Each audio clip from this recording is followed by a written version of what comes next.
সাবাস মন্ত্রী, সাবাস। তাড়াতাড়ি নিয়ে এসো ওদের দুটোকে আমার কাছে। এবার দেখি আমার মর্তলোক জয় কে আটকায়।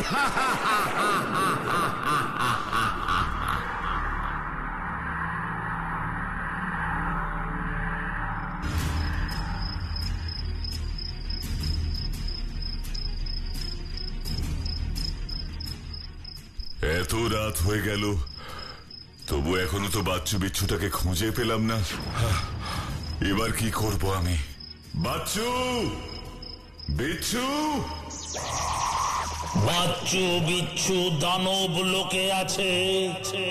বাচ্চু বিচ্ছু দানব লোকে আছে? কে কে তুমি? সামনে এসো।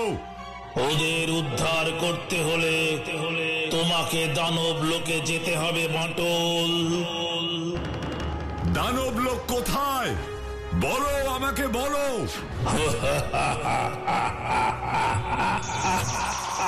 কি হলো? কোথায় তুমি? আমাকে বলো, দানব লোক কোথায়? না, আর তো কোনো সাড়া পাচ্ছি না। কি করে যাব দানব লোকে? কি করে উদ্ধার করব বাচ্চু বিচ্ছুকে?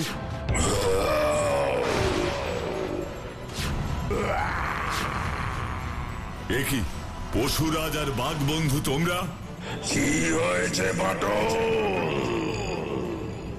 খুব বড় বিপদ হয়েছে পশুরাজ।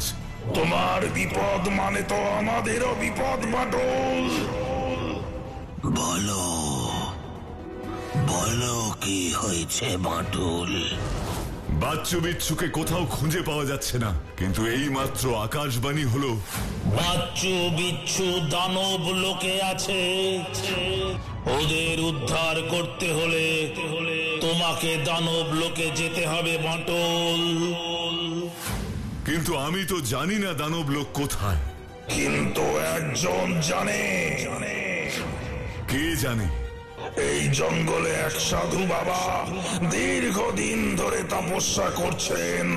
তিনি জানেন দানব লোক কোথায়। আমাকে এক্ষুনি ওনার কাছে নিয়ে চলো পশুরাজ। নিশ্চয়ই নিয়ে যাব। সেদিন জঙ্গলের আগুন নিভিয়ে তুমি আমাদের প্রাণ বাঁচিয়েছ।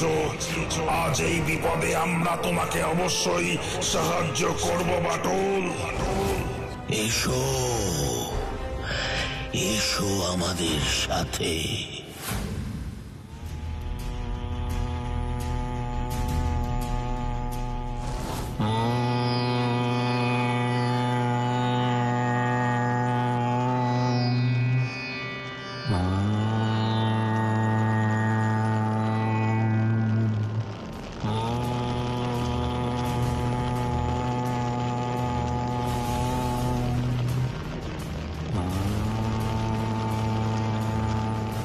প্রণাম বাবা।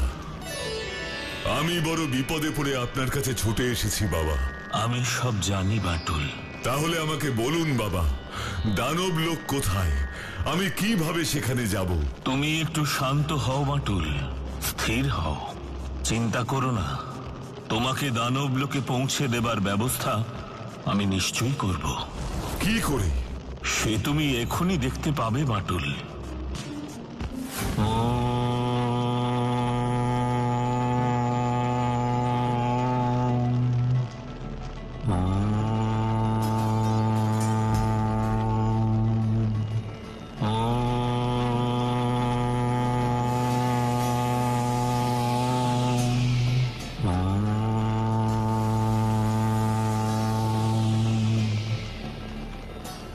এখন এই যজ্ঞের কুণ্ডলাকৃতি ধোঁয়াই তোমাকে দানব লোকে পৌঁছে দেবে বাটুল।